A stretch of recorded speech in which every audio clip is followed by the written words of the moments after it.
عن ابی امامۃ رضی اللہ تعالی عنہ قال قال رسول اللہ صلی اللہ علیہ وسلم اقرأوا القرآن فإنه يأتي يوم القيامة شفيعا لأصحابه رواہ مسلم او کما قال علیہ الصلاۃ والسلام۔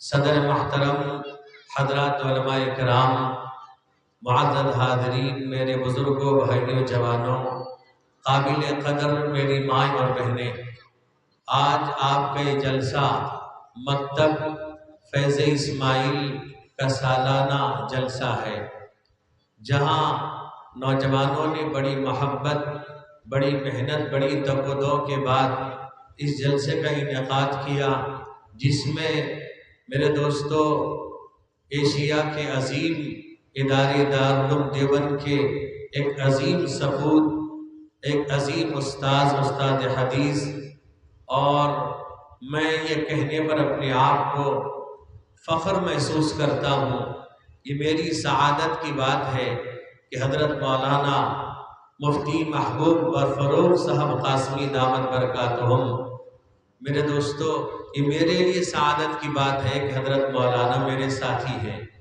میرے دوستو یہ حضرت مولانا کا بڑا پن ہے کہ ہم لوگوں کی دعوت پر بڑی مصروفیت کے باوجود تشریف لے آئے۔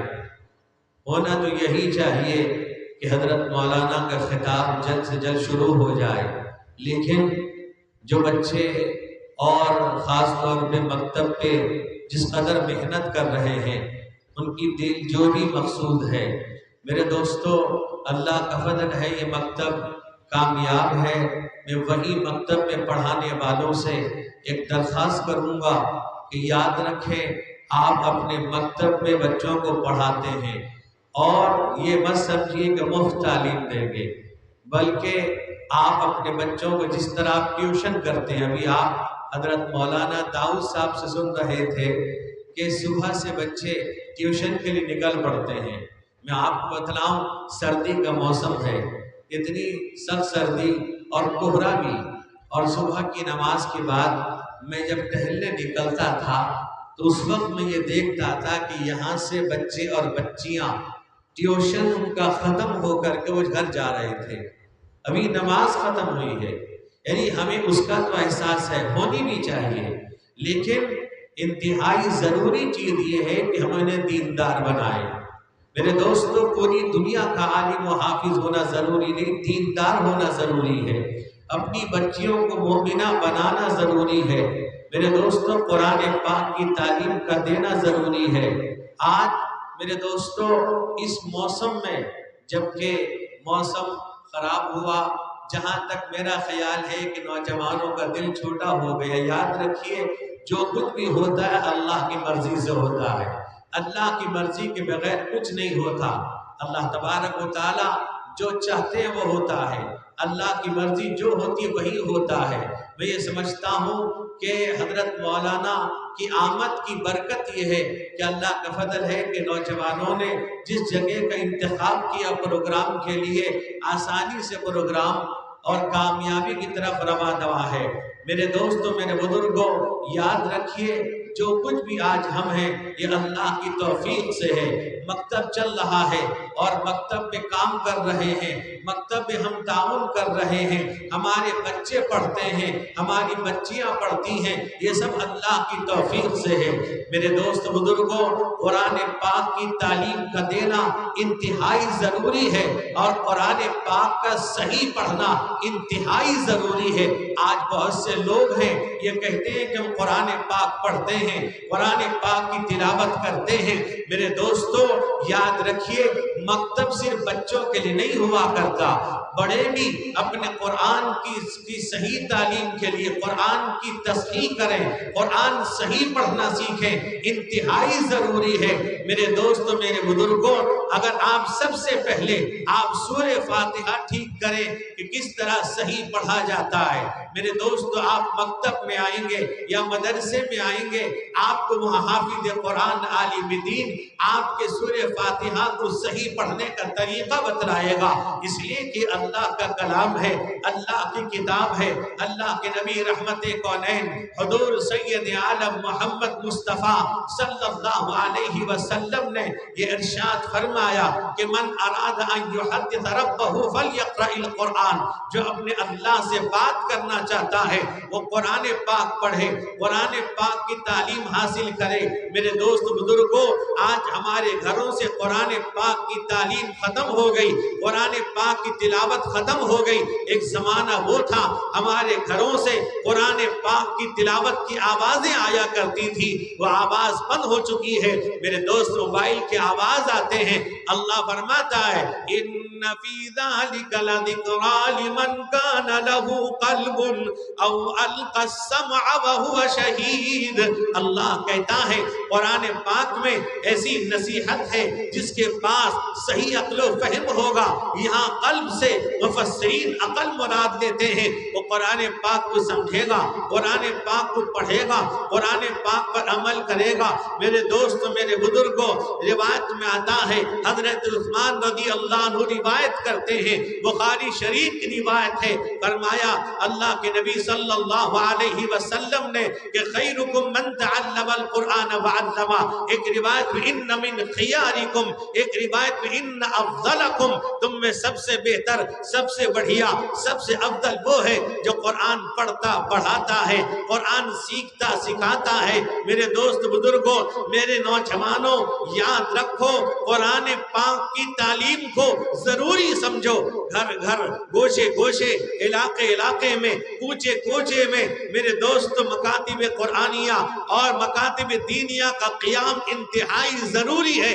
آج مسجدوں میں میرے دوست میرے بزرگوں، ہر مسجد میں مکتب قائم ہے، وہاں امام پڑھاتا ہے۔ میرے دوست وہی کہنا چاہوں گا، لوگ جو امام کو تنخواہ دیتے ہیں اسی تنخواہ کی بنیاد پر اپنے بچوں کو تعلیم کے لیے بھیجتے ہیں۔ میرے نوجوانوں، وہ امام محنت کرتا ہے، بچوں کی زبان کو ٹھیک کرتا ہے، ان کو صحیح تلفظ کی ادائیگی میرے دوست بزرگوں اس کو ٹھیک کرتا ہے۔ ہم چاہتے ہیں، ہم سمجھتے ہیں ہم نے جو تنخواہ دی ہے اسی میں ہم بچوں کو پڑھائیں گے، نہیں۔ اگر آپ بچوں کو مکتب میں تعلیم دیتے ہیں، امام کی تنخواہ الگ ہے، وہ نماز پڑھاتا ہے، اس کی تنخواہ الگ ہے، لیکن آپ بچوں کو پڑھاتے ہیں، اپنے بچے کا ماہانہ خرچ بھی دیجئے جو امام تعلیم دے رہا ہے۔ میرے دوست بزرگوں، میرے نوجوانوں، آج کے حالات کے اندر اور بہت زیادہ ضروری ہے مکتب پر محنت کرنا، مکتب کی تعلیم پر زور دینا، مکتب میں اپنے بچوں کو، اپنی چھوٹی بچیوں کو بھیجنا، یہ ہمارے لیے بہت ضروری ہے۔ آج کے حالات میرے دوست بزرگوں، الحاد کا زمانہ، جہاں دین بیزاری کا زمانہ، جہاں لوگ یوٹیوب نہ جانے میرے دوست بزرگوں سوشل میڈیا کے ذریعے سے طرح طرح کے پروگرام دیکھتے ہیں۔ میرے دوست بزرگوں، جیسا کہ آپ نے دیکھا ہوگا ابھی رمضان کا مہینہ گزرا، تراویح کے مسئلے پر نوجوان بھی فتویٰ دینے لگتا ہے، وہ بھی کہتا ہے کہ تراویح 8 رکعت بھی پڑھ سکتے ہیں۔ میرے دوست بزرگوں، وہ اس طرف جانا نہیں چاہتا۔ میرے نوجوانوں، میرے بزرگوں، یاد رکھیے جو کچھ بھی ہوتا ہے اللہ کی توفیق سے ہوتا ہے، سب کچھ دینے دلانے والی ذات اللہ کی ہے۔ ایک روایت ہے، بہت لمبی روایت ہے، مسلم شریف کی روایت، جس کے راوی حضرت ابو ذر غفاری رضی اللہ عنہ ہے۔ وہ فرماتے ہیں، حدیث قدسی ہے، اللہ کے نبی رحمت کونین حضور سید عالم محمد مصطفیٰ صلی اللہ علیہ وسلم نے ارشاد فرمایا، یا عبادی انی حرمت الظلم علی نفسی وجعلتہ بینکم محرما فلا تظالموا۔ اے لوگو، میں نے تم پر ظلم کو حرام کر رکھا ہے، لہذا آپس میں ظلم و زیادتی مت کرو۔ اسلام تو ظلم کو ختم کرنے کے لیے آیا، ظلم کو مٹانے کے لیے آیا ہے۔ اللہ فرماتا ہے، یا عبادی کلکم ضال الا من ہدیتہ فاستہدونی اہدکم۔ اے لوگو، تم تو گمراہ تھے، میں نے تم کو ہدایت دیا ہے، لہذا مجھ سے ہدایت مانگو گے، میں ہدایت دے دوں گا۔ اللہ فرماتا ہے، یا عبادی کلکم عاد الا من کسوتہ فاستکسونی اکسکم. اے لوگو تم تو ننگے تھے، میں نے تم کو کپڑا پہنایا ہے، مجھ سے مانگو میں دوں گا. اتنا ہی نہیں، اللہ فرماتا ہے یا عبادی کلکم جائع الا من اطعمتہ فاستطعمونی اطعمکم. اے لوگو تم تو بھوکے تھے، میں نے تم کو کھانا کھلایا ہے، لہذا مجھ سے مانگو گے میں تم کو دوں گا. میرے دوستو اللہ کہتا ہے یا عبادی انکم تخطئون باللیل والنہار وانا اغفر الذنوب جميعا فاستغفرونی اغفر لکم. تم تو صبح و شام گناہ کرنے والے تھے، میں نے مغفرت کر دی، تمہارے گناہوں کو معاف کر دیا، مجھ سے معافی مانگو گے میں معاف کر دوں گا. یہ تعلیم کہاں سے ملے گی؟ پری مکتب سے ملے گا. میرے دوست قرآن کی صحیح تعلیم کہاں ملے گی؟ اسی مکاتب قرآنیہ سے ملے گا. اللہ کا فضل ہے آج علماء موجود ہیں، حفاظ موجود ہیں، ائمہ موجود ہیں، جگہ جگہ میرے دوستو کارنامہ نمایاں انجام دیتے ہیں. میرے دوست میرے بزرگوں، ہم سب کے ابا یا ہم سب کے باپ، ہم سب کے مربی اور میرے دوست بزرگوں، اڑیسہ کی بنیادی شخصیت حضرت امیر سید اول حضرت مولانا اسماعیل صاحب نور اللہ مرقدہ نے ایک ایسا چراغ روشن کیا. میرے دوستو یہاں سے میرے دوستو کفر الہاد کے بادل کو ختم کیا اور قادیانیت پر ایسا ضرب لگایا. آج انہیں ہمت نہیں ہے میرے دوستو، زبان چلانے کی ہمت نہیں ہے. حضرت مولانا فرمایا کرتے تھے کہ 1 منٹ کے مناظر بنو. میرے نوجوانوں میرے بزرگوں، حضرت مولانا کے چہرے کو دیکھ کر قادیانی بھاگ جاتا تھا.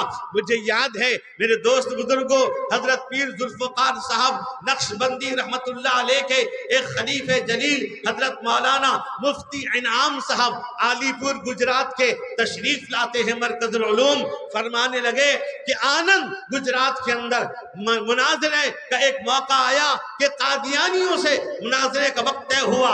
ایک اسٹیج لگا قادیانیوں کا، ایک اسٹیج لگا اہل حق کا، علماء کا. فرماتے ہیں میرے دوستوں، انہوں نے خود فرمایا کہ جب حضرت مولانا اسماعیل صاحب لنگی کرتا پہن کر لاٹھی ٹیکتے ہوئے یہ مرد مجاہد میرے دوست امیر شریعت اڑیسہ اور میرے دوستو ہندوستان کا نہیں پوری دنیا کا ایک مائے ناز عالم ربانی مناظر جب اسٹیج پر چڑھتا ہے، وہ قادیانی مناظر اپنے بیگ سے ایک تصویر نکالتا ہے، تصویر دیکھ کر یہ کہتا ہے یہ اسماعیل کٹ کی ہے، ہم مناظرہ نہیں کریں گے. کون تھا یہ؟ میرے دوست بزرگوں یہ کون تھے؟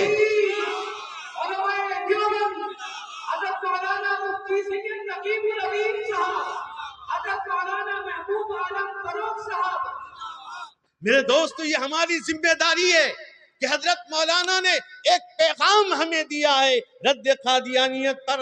میرے دوستو جب تک ہم زندہ رہیں گے، جب تک ہمارے جان میں جان باقی ہے، قادیانیت کو پنپنے نہیں دیں گے. یاد رکھو ہم تمہارا پیچھا کریں گے، بتلائیں گے قوم کو یہ جھوٹے لوگ ہیں، یہ جسے نبی کہتے ہیں وہ جھوٹا تھا، وہ پاپی تھا. میرے دوست بزرگوں نوجوانوں، آج لوگ کہتے ہیں، آپ کہتے ہو مرزا کو کذاب، دجال، فریبی کہتے ہو، انہیں پتہ نہیں ہے اللہ کے حبیب رحمت کونین محمد مصطفیٰ صلی اللہ علیہ وسلم نے جب اس زمانے میں میرے دوستو شاہ فارس نہ جانے روم کو، اتنے بڑے بڑے بادشاہوں کو آپ نے خط لکھا، من محمد رسول اللہ الی عظیم فارس. ان کافر بادشاہ کو آپ نے بڑے عظمت والے الفاظ لکھا. لیکن میرے دوست وہیں اللہ کے حبیب جب آپ خط لکھتے ہیں من محمد رسول اللہ الی مسیلمۃ کذاب، مسیلمہ کو آپ نے کذاب کہا، وہ جھوٹا تھا، نبوت کا دعویٰ کرنے والا. میرے دوستو میرے بزرگوں آج ہم سمجھنے کو تیار نہیں ہیں. آج قادیانیوں سے ہمارا رشتہ ناتا ہے، تعلقات ہے، لین دین کا معاملہ ہے. قادیانیت کو ہم آج جاننے کو تیار نہیں. وہ کہتے ہیں مولوی کہتے رہیں. میرے دوستو وہ تو کہتا ہے من فرق بینی و بین المصطفیٰ وما عرفنی وما ارا. اللہ اکبر. وہ یہ کہتا ہے جس نے مجھ میں مصطفیٰ میں ذرہ برابر فرق کیا اس نے مجھے پہچانا نہیں. کتنا جھوٹا ہے. کہتا منم محمد منم مسیح و زما منم احمد مجتبی باشد. استغفر اللہ. میرے بھائیوں میرے بزرگ آؤ ان مکاتب سے جڑ جاؤ. علماء سے جڑ جاؤ، مدارس سے جڑ جاؤ، قرآن سے جڑ جاؤ. یاد رکھو یہ ہماری ذمہ داری ہے.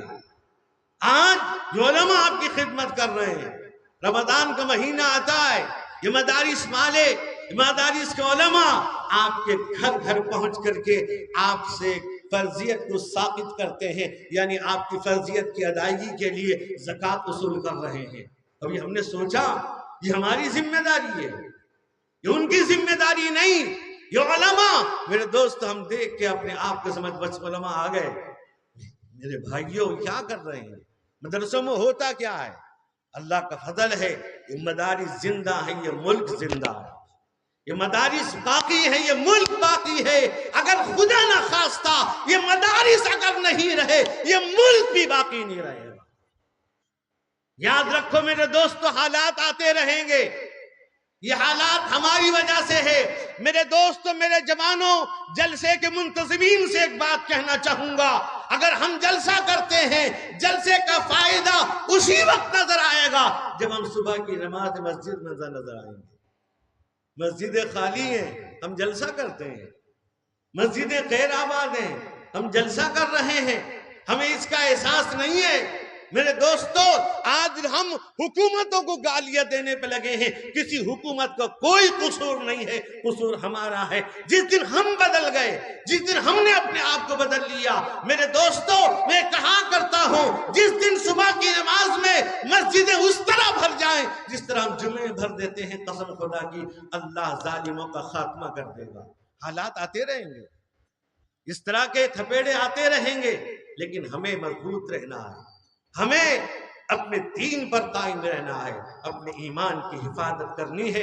ایمان کی حفاظت کون کر رہا ہے؟ یہ مکاتب، یہ مدارس والے کر رہے ہیں، علماء کر رہے ہیں. میرے بھائیوں، میرے بزرگ، میرے جوانوں، میں علماء کرام کا شکریہ ادا کروں گا کہ جنہوں نے